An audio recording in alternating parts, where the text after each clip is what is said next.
예, 그러면은 주님의 기도로 강의를 시작하겠습니다. 성부와 성자와 성령의 이름으로. 하늘에 계신 우리 아버지, 아버지의 이름이 거룩히 빛나시며 아버지의 나라가 오시며 아버지의 뜻이 하늘에서와 같이 땅에서도 이루어지소서. 오늘 저희에게 일용할 양식을 주시고 저희에게 잘못한 일을 저희가 용서하오니 저희 죄를 용서하시고 저희를 유혹에 빠지지 않게 하시고 악에서 구하소서. 아멘. 성부와 성자와 성령의 이름으로. 아멘. 네, 여러분들 반갑습니다. 늘상 이렇게 대하는 교우들이지만 오늘 여러분들의 모습이 아주 아름답습니다. 여러분들의 모습이 아름다운 이유는 이렇게 쉬는 날 하루를 온전히 우리가 하느님께 봉헌하고 또 하느님을 찬미하기 위해서 이 자리에 모이신 여러분들의 정성과 그 마음이 갸륵하고 아름답기 때문에 여러분들의 모습이 아름다운 것이고요. 무엇보다도 그냥 우리 한 사람 한 사람이 하느님을 만나는 것이 아니라 이렇게 우리가 한데 모여서 한 목소리로 하느님을 찬미해 드리고자 하는 이러한 이 시간이 제가 보기에도 이렇게 여러분들이 기특하고 아름답게 보이는데 하느님 보시기에 어떠시겠어요? 제일 흐뭇하신 그런 순간일 겁니다. 우리 부모님들도 자손들이 모여서 이렇게 한 목소리로 같이 모여서 어우러질 때 그때 마음이 흐뭇한데 하느님 아버지께서 얼마나 이 모습을 보시고 흐뭇해 하시겠는가. 그런 면에서 정말 이 자리는 성령께서 함께 하시는 자리이고 정말 사랑의 자리이고 그래서 우리 모두가 어떤 새로운 이 특별히 사순절의 은총과 더불어서 우리가 또 새롭게 하나의 갱신되는 그러한 은총의 자리임이 분명합니다. 그래서 오늘은 이제 여러분들이 벌써 이 피정이 제가 여기 와서 네 번째 피정입니다. 작년에 세 번의 피정이 있었죠. 작년에 3월 1일, 그 다음에 6월 6일, 그 다음에 대림 피정 이렇게 세 번이 있었습니다. 혹시 그 세 번 피정 다 참여하신 분들 있으세요? 한번 손 들어 보세요. 와우, 예, 꽤 많으십니다. 예, 정말 대단한 분들이에요. 어저께 잠깐 우리 서울 대교구장님을 잠깐 면담할 시간이 있었고 이거 이제 시간절에 책자를 갖다 드렸더니 어느 정도 사람이 그렇게 오냐고. 그래서 작년 3월 1일 피정에는 350명 정도가 왔죠. 그 말씀을 드렸더니 깜짝 놀라시더라고요. 요새 그런 본당이 거의 없는데. 그래서 이 책자를 놓고 가라고 그러셔서 놓고 왔는데, 물론 이제 거기에 대해서도 4월 6일 날 오셔서 미사 하실 때 아마 좀 언급이 있으실 수도 있겠습니다. 사실 놀라운 일이죠. 좀 전에도 말씀드렸지만은 이렇게 하루를 온전히 우리가 함께 모여서 봉헌한다라고 하는 것이 물론 여러분들의 정성도 정말 갸륵한 것이지만 정말 성령의 은총이 없이는 우리가 이렇게 그것도 네 번씩이나 여기에 참석하실 수 있다라고 하는 것은 정말 여러분들이 복 받으신 분들이에요. 맞죠? 복 받으신 거 맞죠? 예, 정말 축복 받으신 분들이고 그래서 그 몇 차례의 피정을 통해서 여러 차례 말씀드렸지만 오늘은 우리가 하나의 이제 수도원과 같은 그런 체험을 하는 것이다. 그래서 여러분들이 예비 수도자들 정도로 여러분들이 생각을 하시면 될 거예요. 비록 여러분들이 수도복을 입지는 않았지만 그래서 우리 성당은 오늘 하루는 일원동 성요셉 수도원이 되는 거예요. 또 우리 성당의 이런 그 디자인이 굉장히 그렇죠? 피정하기에 굉장히 적합한 그런 피정이고, 그렇다면 저는 이제 수도원 원장 신부가 되겠죠. 요셉 수도원에. 하여튼 그런 느낌으로 우리가 이렇게 하루를 지내는 것도 괜찮을 것 같습니다. 오늘 피정을 통해서 특히 연속으로 이어지는 이런 시간 전례와 미사 성제를 통해서 우리가 하느님의 영원성 안에 푹 잠겼다 나오는 그런 피정이 되실 수 있기를 바랍니다. 지난번에도 말씀드린 대로 우리가 시간을 이야기할 때, 신학적으로 시간을 이야기할 때 카이로스의 시간과 크로노스의 시간으로 그렇게 구분합니다. 그래서 크로노스라고 하는 것은 그야말로 시계로 측정이 될 수 있는 그런 시간. 그래서 이제 뭐 영어 같은 데서도 뭐 크로니클이 뭐 이런 크로니클이라는 그런 말들을 많이 쓰죠. 거기에 비해서 카이로스는 하느님의 시간이에요. 그리고 엄밀하게 말하면 이것은 하느님의 시간이라기보다는 하느님의 영원성입니다. 천년도 지나간 하루와 같은 그런 느낌을 갖는 바로 그러한 영원의 시간인 것이죠. 근데 우리가 이 세상 안에 살아가면서 너무 이제 뭐 각박하게 혹은 이렇게 쫓기면서 분주하게 살아가다 보면 그냥 크로니클의 시간만, 크로노스의 시간만 그냥 시간이라고 착각하기가 쉽습니다. 그러나 정말 중요한 것은 하느님께서 우리에게 주시는 그런 시간이고 하느님께서 이끄시는 그런 시간이고, 그래서 이 영원히 지속되는 바로 그 시간, 바로 우리가 이렇게 하느님의 영원성 안에 머무는 느낌을 끝까지 놓치지 않는 것이 부활의 삶을 사는 것이다 라고도 이야기를 할 수 있습니다. 그래서 오늘 이 피정 동안에는 우리가 이 하느님의 카이로스, 하느님의 영원성 안에 우리가 좀 푹 잠겼다가 새롭게 태어나는 그런 피정이 되시기를 바라고, 그래서 이것을 하나의 리크리에이션이다라고 이야기를 할 수 있습니다. 우리가 보통 리크리에이션을 얘기하면은 뭐 오락이라고 이야기하는데 사실은 리크리에이션, 그러니까 새롭게 창조되는 하나의 재창조를 의미하는 것이죠. 그래서 우리가 본래 만들어졌던 그 본래의 모습대로 다시 회복이 되는 바로 그러한 하나의 파스카와 같은 그러한 신비라고 이야기를 할 수가 있습니다. 하느님의 영원성 안에 푹 잠기는 것과 우리가 세례를 받을 때 세례 성사는 뭐죠? 물속에 들어감으로써 그리스도의 죽음에 동참하고 거기서 나오면서 부활을 맛보는 바로 그러한 하나의 파스카의 재현이라고 이야기할 수 있습니다. 그래서 마치도 그런 세례성사의 그런 느낌으로, 파스카의 느낌으로 오늘 하루를 지내시면 좋겠다.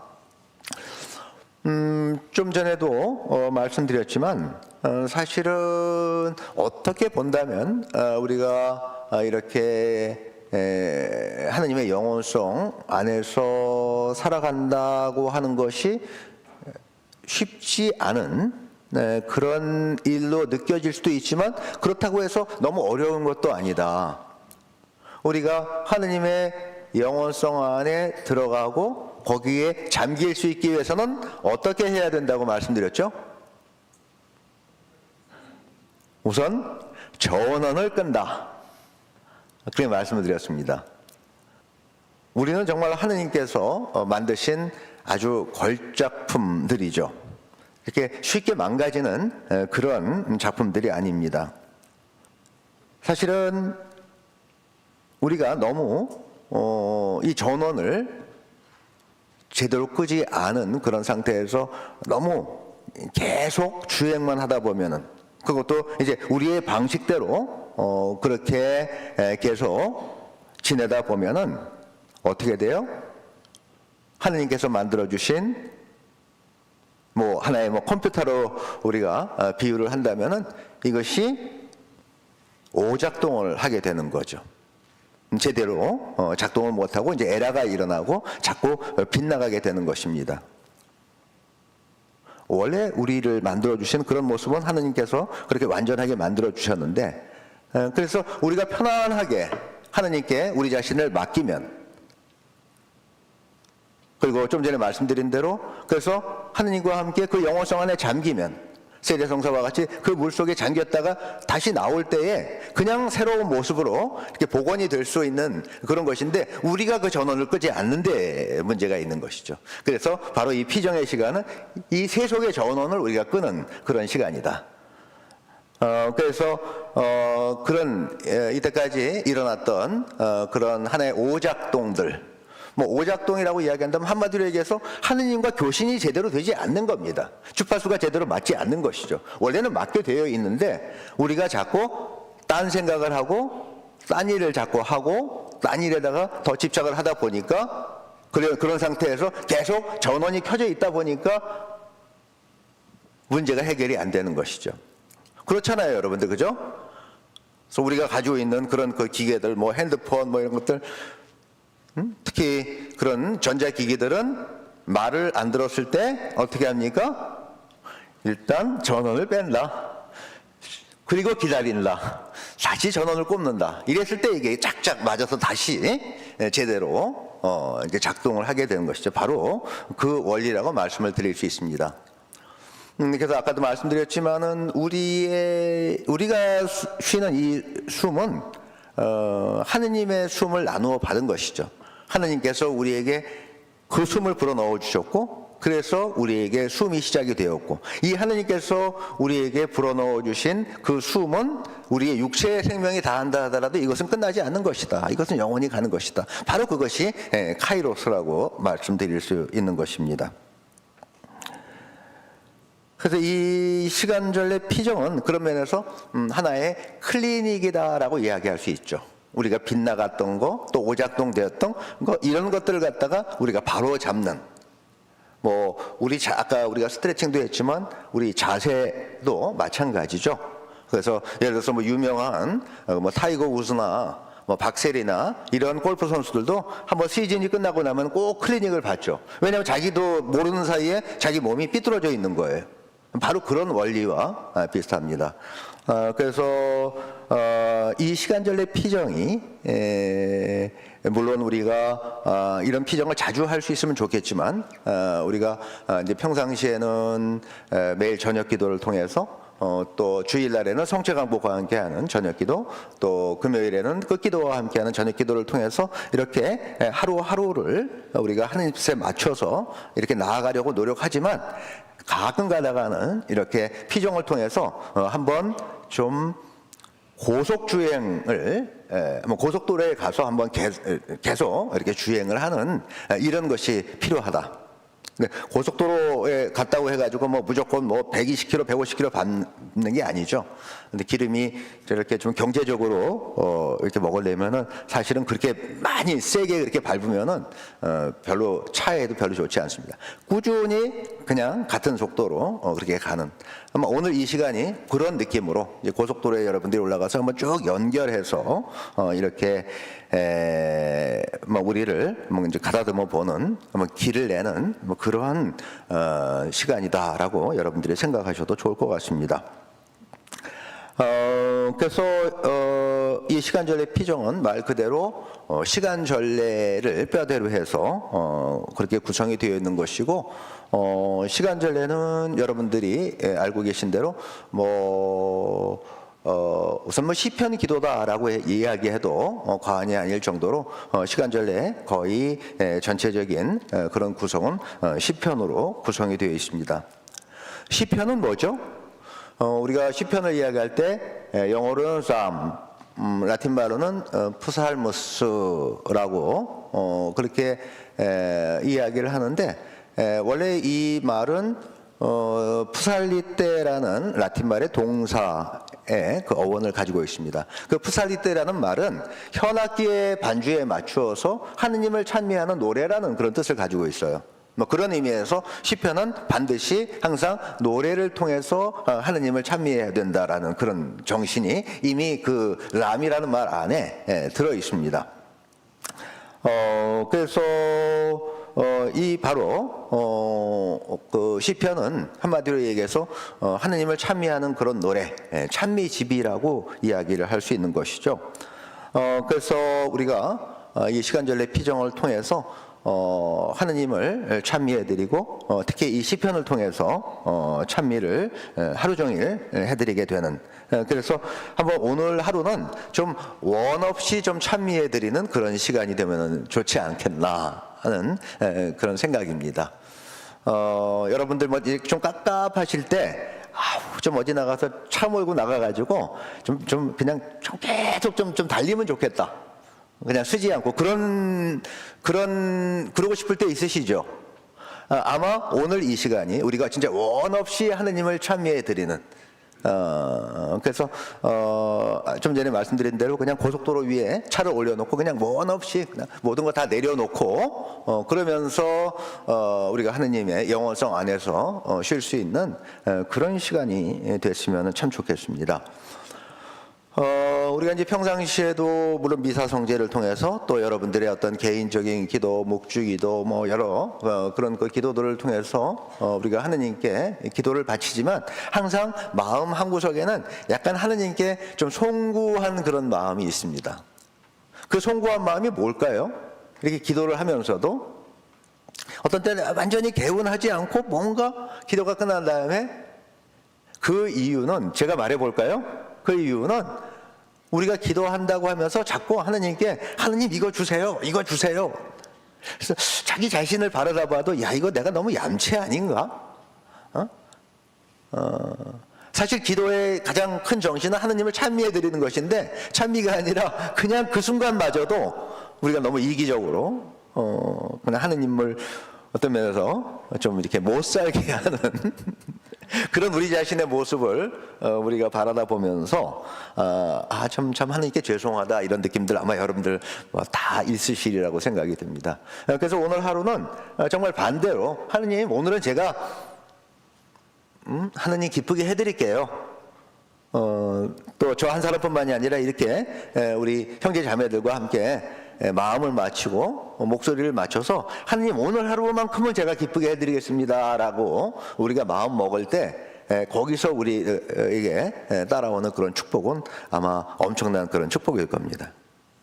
그래서 이 피정을 마치실 때쯤 되면 아마 여러분들의 얼굴도 보다 더 새로운 얼굴로서 우리가 시편 104편에서 노래하는 것처럼 주님 성령을 보내소서 온누리가 창조되리이다, 땅의 얼굴이 새롭게 되리이다 이렇게 고백을 하는데 바로 여기서 말하는 땅은 여러분들의 얼굴입니다. 그래서 이렇게 우리가 하루 종일 하느님을 찬미해 드렸을 때 거기에서 오는 그러한 기쁨 뭐 그런 것이 바로 이렇게 우리를 새로운 얼굴로서 만들어주고 또 우리 모두를 또 우리 공동체를 이렇게 새롭게 태어나게 만들 수 있는 그런 원동력이 되지 않을까 생각이 됩니다. 사실 여러 차례 강론을 통해서 또 우리 뭐 전례 교육을 통해서 제가 이제 그런 질문을 자주 던지는데 여러분들은 왜 사십니까? 인생의 목적이 뭐라고 생각하십니까? 하느님이 여러분들을 왜 만드셨다고 생각하십니까? 뭐죠? 사람은 무엇으로 사는가?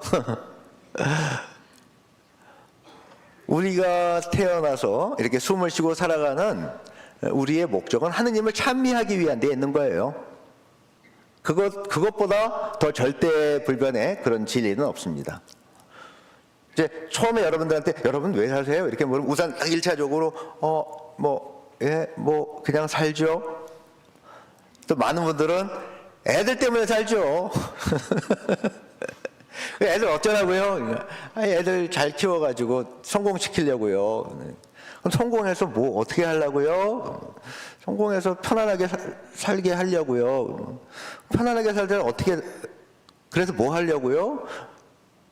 그러다 보면은 그치? 맞아? 그럼 뭐 오히려 부모 입장에서 애들 좀 편안하게 살라고 그래서 뭐 재산도 많이 물려주고 이랬는데 오히려 그 재산이 또 독이 돼가지고 그렇게 되는 그런 경우들도 있고 한마디로 얘기해서 정말 다른 어떤 곳에서는 우리가 정답을 찾을 수 없는 그 자체 안에 어떤 존재론적 목적을 우리가 인정할 수 없는 바로 그런 것들입니다. 거기에 비해서 왜 사느냐고 물었을 때 하느님을 찬미한다라고 하는 이것은 그 안에 이미 목적과 이유와 모든 것이 그 안에 다 들어가 있죠. 그래서 하느님을 찬미하는 것입니다. 아이들을 우리가 낳고 아이들을 기르는 것도 마찬가지죠. 아이들 왜 낳습니까? 아이들과 함께 하느님 찬미하려고. 아이들 왜 키웁니까? 왜 잘 먹입니까? 열심히 찬미하려고 아이들과 더불어서. 그게 사실은 정답입니다. 우리가 많은 경우에 착각해서 사는 것이죠. 마치 우리가 뭐가 말을 많이 해야 되는 것처럼. 그래서 제가 이제 가끔가다 예를 드는 것처럼 특히 이제 초세기 때에 그런 사막의 은수 수도자들 보면은 어떤 경우에는 시편 150편을 하루에 매일 시편 150편을 바쳤다. 그것이 이제 그분들의 열망. 말하자면 루카복음에 나오는 대로 끊임없이 기도하라고 하는 그 주님의 말씀을 이분들은 정말 곧대로 실천을 한 것이죠. 우리가 봤을 때는 그게 무슨 의미가 있을까 처음 이렇게 생각할 수도 있지만 사실 맞는 거예요. 사람이 태어난 목적이 하느님을 찬미하기 위해서 있는 것이기 때문에 정말 찬미할 수 있을 정도로만 정말 먹고 그러고 나서 하느님 찬미하는 거죠. 아마 혹시 여러분들이 그래도 왜 일을 해서 다른 사람을 도와주고 글쎄요. 물론 그런 사람들도 필요하겠죠. 그렇지만 이렇게 하나의 기도의 파수꾼으로서 하느님을 찬미하는 거 이것보다 더 숭고한 게 어디에 있겠습니까? 우리가 그러한 고행의 그런 수도자들, 은수자들은 아니지만 어쨌든 우리에게 맡겨주신 그러한 사명들 또 그러한 상황 속에서 최대한 우리가 하느님을 찬미하는 것 바로 이것만이 우리 삶의 목표고 우리 삶의 의미다라는 것을 우리는 확인하지 않을 수 없는 것이죠. 그래서 무엇보다도 이 하느님을 찬미할 때 지금까지도 여러분들한테 여러 차례 말씀드렸지만은 우리가 한 사람 한 사람이 하느님을 찬미하는 것도 굉장히 중요하고 정말 좋은 일이지만 이렇게 함께 마음을 모아서 함께 비는 것 함께 하느님을 찬미하는 것 바로 이것이 공적 기도고 바로 이것이 전례죠. 그래서 이 전례를 통해서 우리가 하느님을 찬미해드리고 하느님께 한마음이 되어서 하느님께 간구할 때 그 자리에 하느님께서 이 자리에 오시는 겁니다. 그 자리에 성령께서 함께 하시는 겁니다. 그러면서 우리가 바라는 그런 모든 은총들이 다 이루어지는 거예요. 근데 반대로 우리가 하느님 앞에서 그냥 하느님 이거 주세요 저거 주세요 각각 뿔뿔이 그렇게 흩어져 있으면 그러면 하느님이 오실 수가 없죠. 어떻게 보면 그것은 하나의 미련한 어리석은 그런 행동이다라고 이야기를 할 수 있습니다.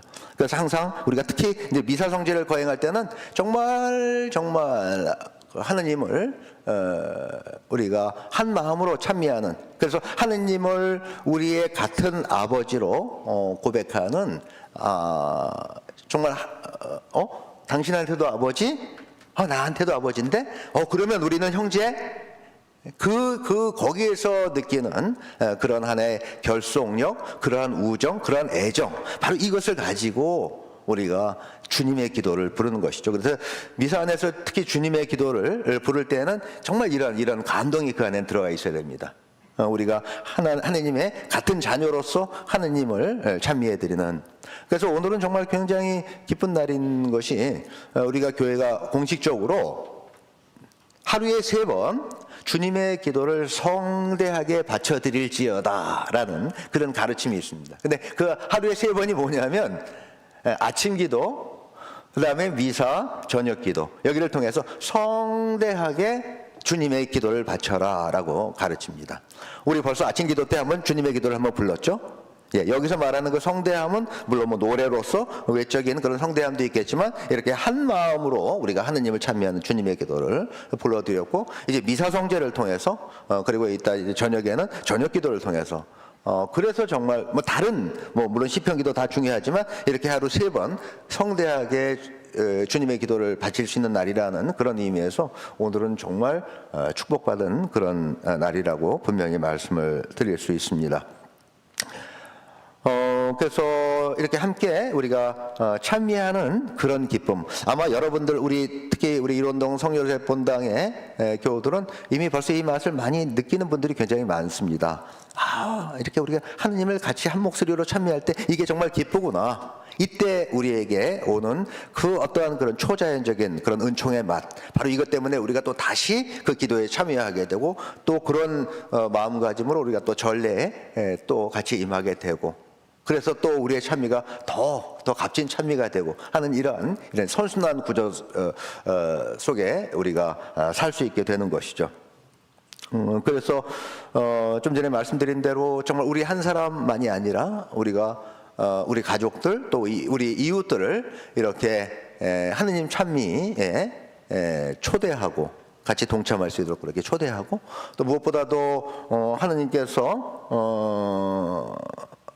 당신 손으로 지으신 그런 작품들을 모든 우주 만물을 우리에게 맡기셨는데, 그 뜻은 이제 그 만물들을 너희가 잘 다스리고 잘 규합해서 나를 찬미하라. 바로 그런 뜻에서 이렇게 우리 사람을 만드셨기 때문에 바로 우리가 살아가는 목적이 항상 거기에 있음을 우리가 놓쳐서는 안 된다. 그래서 항상 이처럼 정말 나 자신이 하느님의 가장 소중한 그런 작품들이고, 모든 만물들을 바라다 볼 때 이처럼 하느님께서 만들어주신, 찬미하도록 만들어주신. 근데 우리는 항상 이 생각을 할 때 어떤 분들은 그러면 하느님이 우리 사람을 만드신 그런 목적이 당신을 찬미하기 위해서 우리를 만들었다라고 한다면 하느님 너무 이기적인 거 아닌가요? 혹시 이렇게 착각하실 수 있는 그런 분들도 계십니다. 근데 사실은 그렇게 찬미할 때 우리가 가장 좋은 거예요. 우리가 가장 평화로운 것이고, 우리가 본래의 모습으로 있게 되는 것이고, 그래서 하느님이 당신을 찬미하도록 우리를 만드셨다라고 하는 것은 너희들을 가장 편안하게 만들기 위한, 우리 모두를 가장 편안하게 만들어주기 위한. 그래서 이것은 하느님께 대한 그런 찬미는 사실은 하느님께만 영광을 드리는 것이 아니라 그것을 통해서 우리가 본래 있어야 할 자리에, 그리고 정말 우리가 하느님의 작품으로서 최대한 그런 성능을 우리가 발휘할 수 있는 그런 본래의 모습이 되도록 만들어주는 것이기 때문에 바로 이 하느님 찬미 이상의 어떤 다른 목적은 있을 수 없다라고 하는 것이죠. 그래서 오늘 이 피정을 통해서 더욱더 이 하느님 찬미를 통해서 우리가 하느님께서 지금 이 자리에 함께 임재하신다라고 하는, 특히 이제 11시부터 거행되는 그 미사 성제를 통해서 늘 우리가 그렇게 고백하지만 오늘은 더욱 특별히 주님께서 지금 이 자리에 계신다. 여러분들 주일날 특히 우리 교중미사 때 사제가 쭉 이렇게 입당을 하죠. 물론 이 자리에 평상시에 하느님이 계시지 않은 것은 아니지만 하느님께서 이 성체성사 안에, 이 미사성제 안에 아주 분명하게 당신 자신을 드러내 보이신다라고 하는, 그래서 그리스도께서 지금 여기에 지금 들어오신다라고 하는 그것을 우리가 느끼게 하기 위해서 그렇게 성대하게 입당 행렬을 하는 것이고, 그래서 이 제대에 우리가 향을 뿌리는 것은 지금 여기 지금 주님이 계세요. 여기 주님이 계세요. 지금 이 자리에 계세요라는, 여러분들의 육체적인 그런 눈으로는 보이지 않지만 바로 그러한 성사적인 행위들을 통해서 주님의 현존을 우리가 뜨겁게 체험하기 위한 바로 그러한 하나의 과정들이라고 이야기할 수 있습니다. 그래서 오늘 특별히 물론 우리 성체성사 안에서 가장 절정에 이르는 바로 이 그리스도의 현존 체험을, 여러분들이 그 현존감을 놓치지 않고 아까 말씀드린 대로 하느님의 영원성 안에서 하나님의 영원성을 느끼면서 또 그리스도의 현존을 하루에 온종일 우리가 뜨겁게 체험하는 그런 하루가 되실 수 있기를 바랍니다. 그래서 전에도 몇 번 말씀드렸는데 이제까지 말씀드린 것을 딱 요약해서 말씀드린다면 오늘 피정의 자세에 대해서 세속의 전원을 끄고 하느님의 영원성 안에 잠겨서 끊임없이 내 영혼을 비우며 그 비워진 자리를 시편 기도를 통해 거룩함으로 채우는 그런 날이라고 그렇게 요약해서 말씀을 드릴 수 있습니다.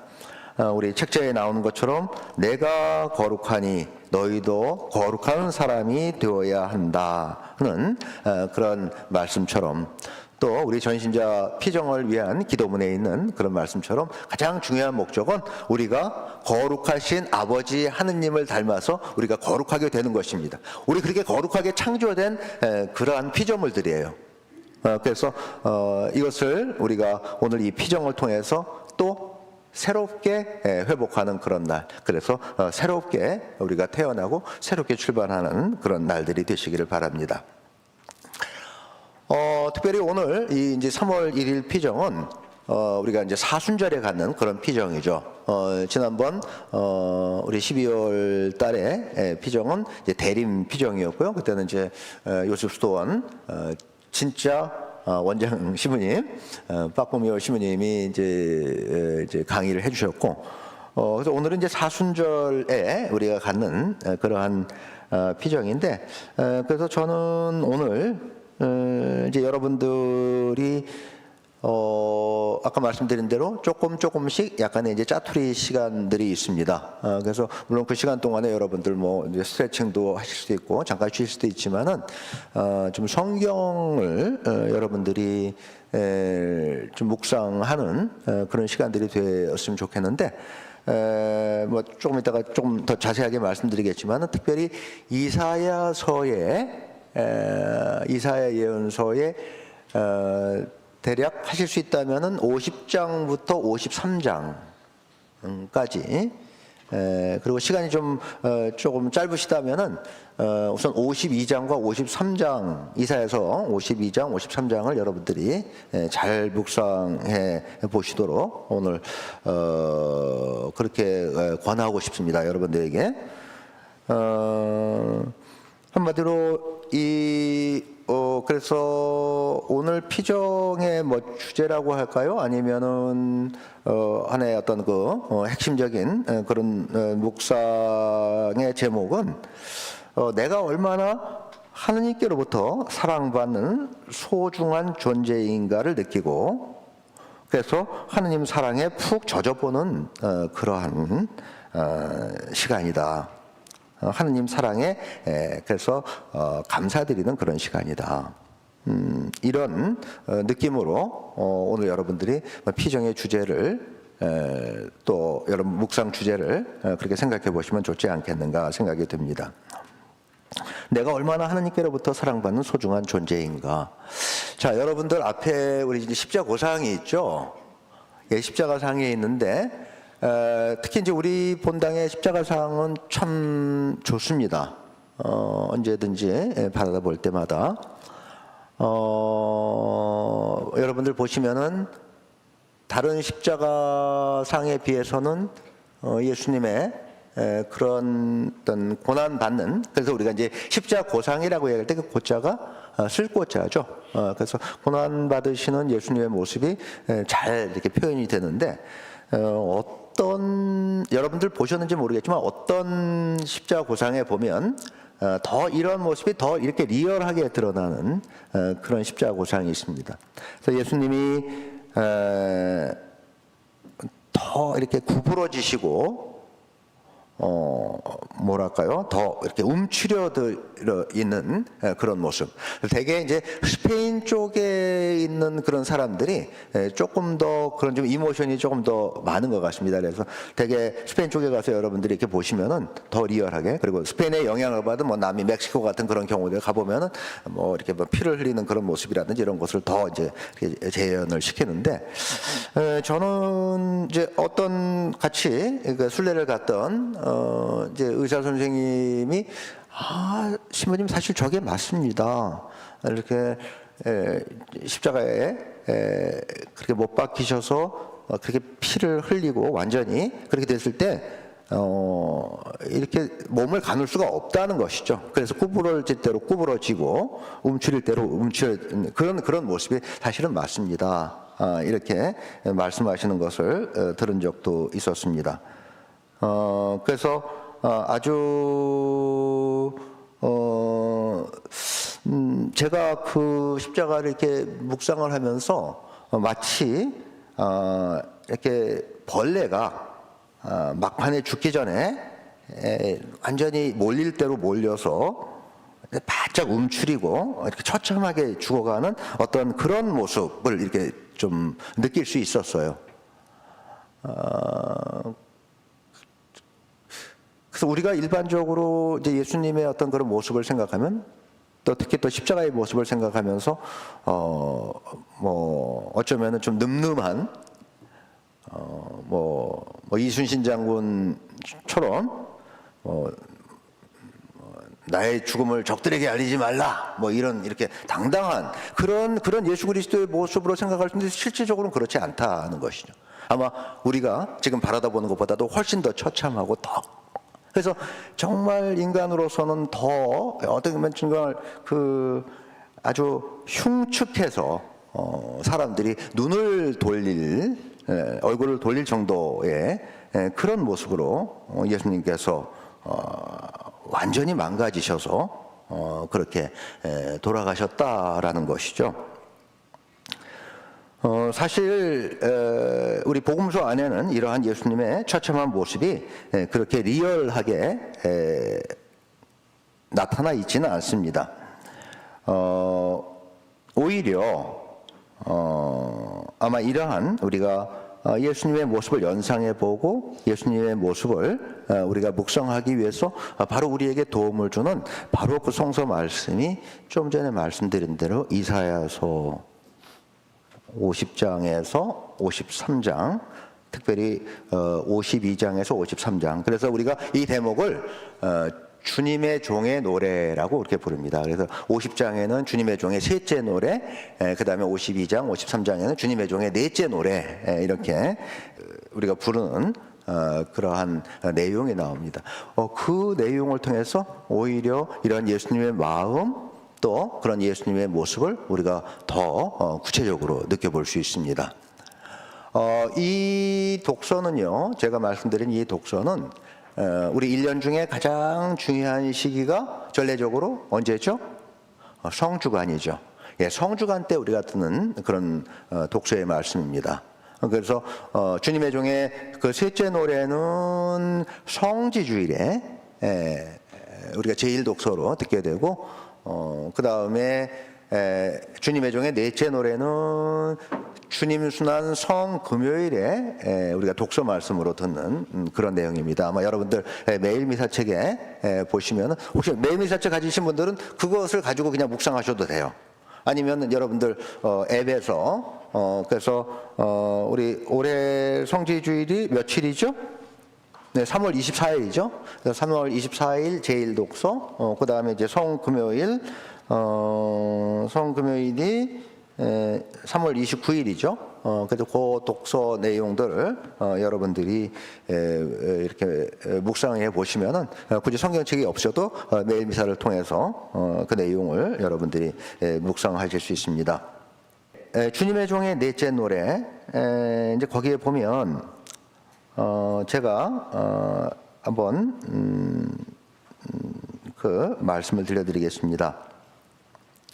그의 모습이 사람 같지 않게 망가지고 그의 자태가 인간 같지 않게 망가져 많은 이들이 그를 보고 즐겁하였다. 그에게는 우리가 우러러볼 만한 풍채도 위엄도 없었으며 우리가 바랄 만한 모습도 없었다. 사람들에게 멸시받고 배척당한 그는 고통의 사람, 병고에 익숙한 이였다. 남들이 그를 보고 얼굴을 가릴 만큼 그는 멸시만 받았으며 우리도 그를 대수롭지 않게 여겼다. 그렇지만 그는 우리의 병고를 메고 갔으며 우리의 고통을 짊어졌다. 그런데 우리는 그를 벌받은 자, 하느님께 매맞은 자, 천대받은 자로 여겼다. 그러나 그가 찔린 것은 우리의 악행 때문이고 그가 으스러진 것은 우리의 죄악 때문이다. 우리의 평화를 위하여 그가 징벌을 받았고 그의 상처로 우리는 나았다. 우리는 모두 양떼처럼 길을 잃고 저마다 제 길을 따라갔지만 주님께서는 우리 모두의 죄악이 그에게 떨어지게 하셨다. 학대받고 천대받았지만 그는 자기 입을 열지 않았다. 도살장에 끌려가는 어린 양처럼 털 깎는 사람 앞에 잠자코 서 있는 어미 양처럼 그는 자기 입을 열지 않았다. 연상이 되시죠? 예, 복음서에 나오지 않은 그런 모습이지만 이미 그로부터 몇백 년 전에 이 이사야 예언서를 통해서 주님께서 우리에게 이 말씀을 계시해 주신 것이죠. 그래서 우리가 이 성주간 때 특별히 좀 전에 말씀드린 대로 주님 성지주일 그리고 주님 순환 성금요일에 이 독서 말씀을 듣고 그리고 화답송이 이어지고 그리고 나서 뭐가 있죠? 순환복음을 듣게 되죠.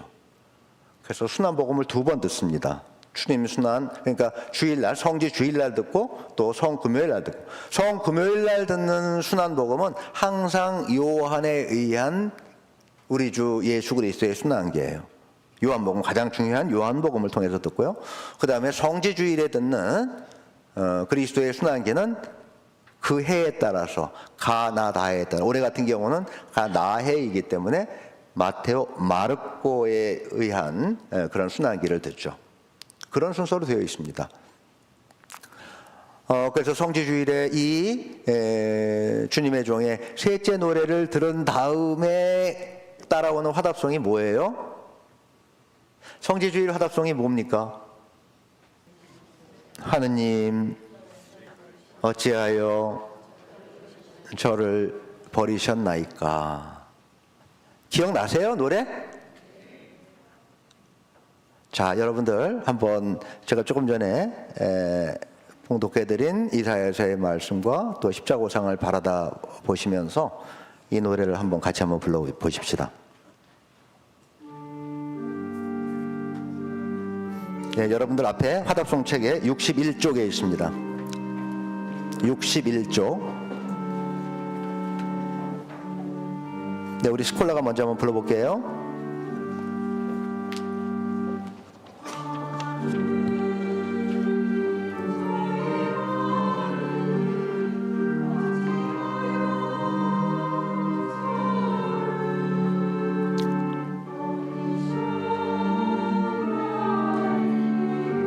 네, 다 같이.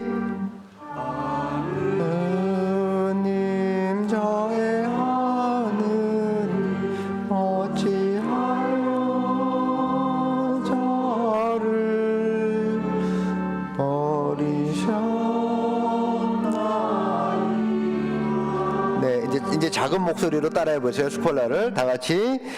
보는 사람마다 저를 비웃어대고 입술을 이쪽거리며 머리를 내젓나이다. 주님께 의탁했으니 구하시겠지. 여러분 마음에 드니 구해내시겠지. 2절. 개들이 저를 내워싸고 땅에 무리가 둘러서 내 손발을 묶었나이다. 제 뼈는 마디마디 셀 수 있게 되었나이다. 네, 3절. 제 옷을 저희끼리 나눠 가지고 제 속옷 놓고는 제비를 뽑나이다. 주님 멀리 떠나 계시지 마소서. 저희 이신 주님 어서 저를 도우소서. 4절. 저는 당신 이름을 형제들에게 전하고 몸 한가운데서 당신을 찬양하오리라. 주님을 경외하는 사람들아 주님을 찬양하여 야곱의 모든 후손들아 주님께 영광 드려라.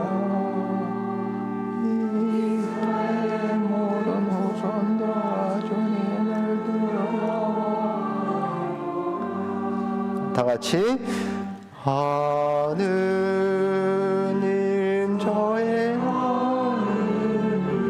어찌하여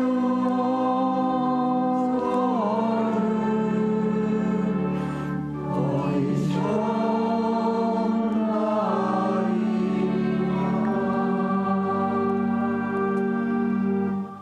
어떠세요, 여러분들?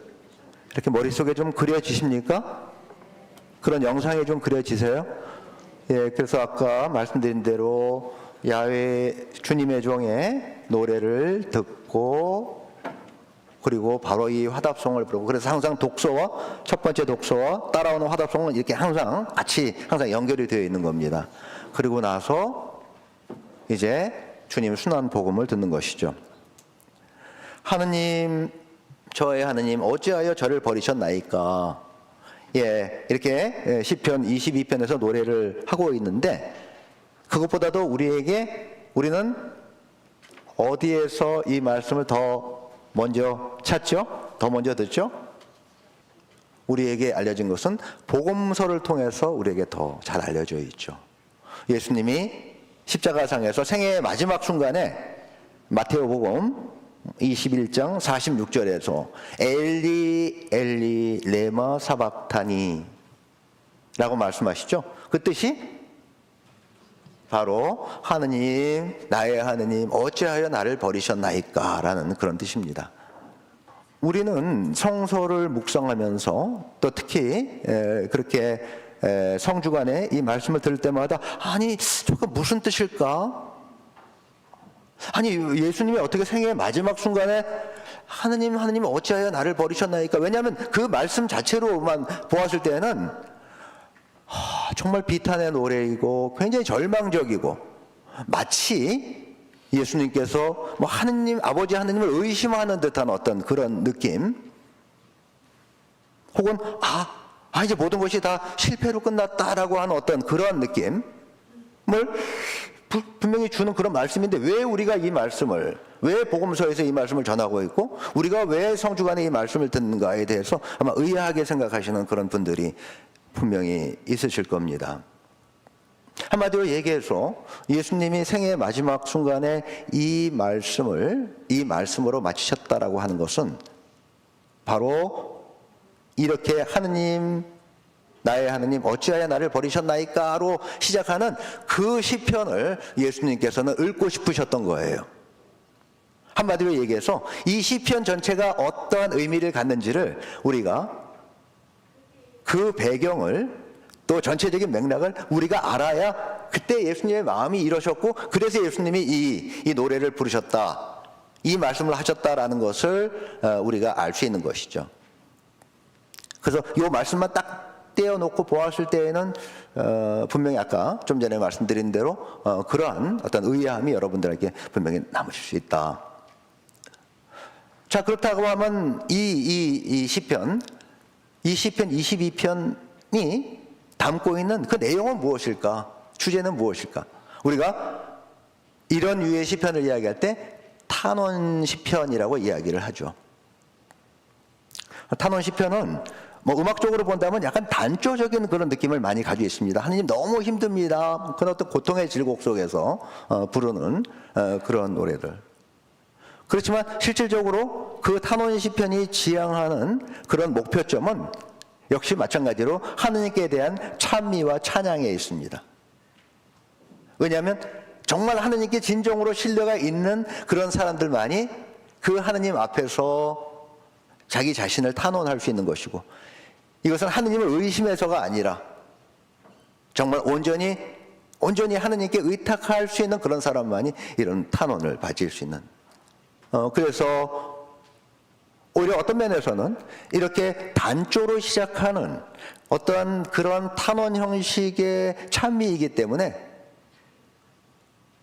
이것이 마지막에 극적인 대조를 이루면서 찬미의 노래로 이어졌을 때에 그 찬미가 갖는 어떤 그 느낌이 더욱 아주 극명하게 드러나는, 그래서 그 효과를 높이기 위한 하나의 그러한 하나의 장치라고도 이야기를 할 수 있는 것이죠.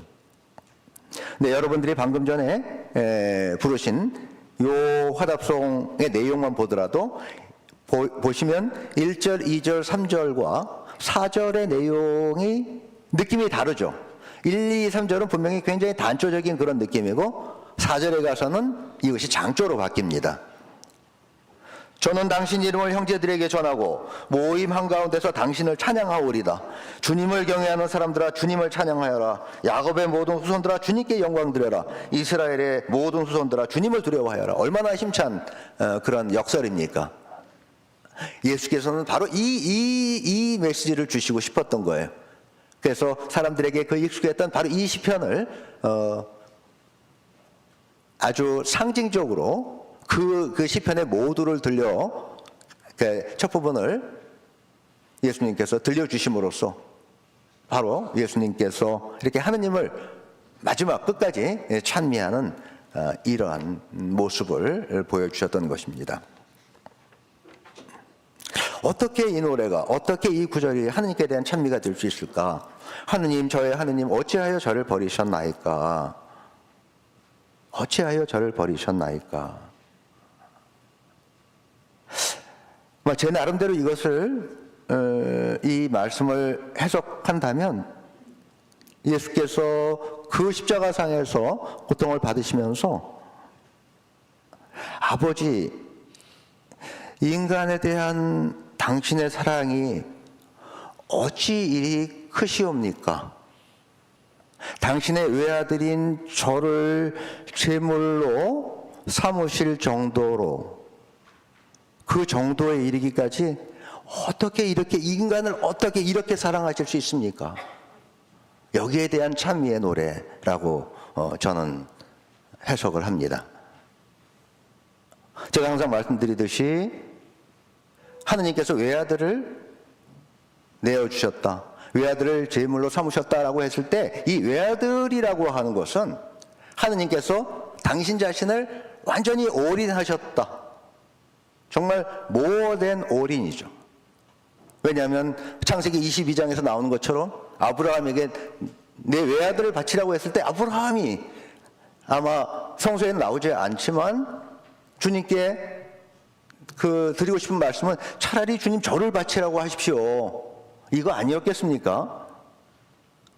그렇다면 하느님께서 당신의 외아드님을 이 세상에 보내셨다라고 하는 것은 하느님 이상이 여기에 지금 왔다는 그런 뜻이거든요. 근데 예수 그리스도께서 저 고통을 받으시고 돌아가시면서 아버지, 당신의 외아들을 이렇게 하시면서까지 어떻게 이렇게 인간을 사랑하실 수 있습니까? 그 사랑에 대한 그런 찬미의 노래였다는 그런 말씀입니다. 마치 시편 8편에 주님, 저의 주님, 사람이 무엇이기에 이토록 돌봐주시나이까 라고 노래하는 그런 심정과 같은 심정이 아니었겠는가.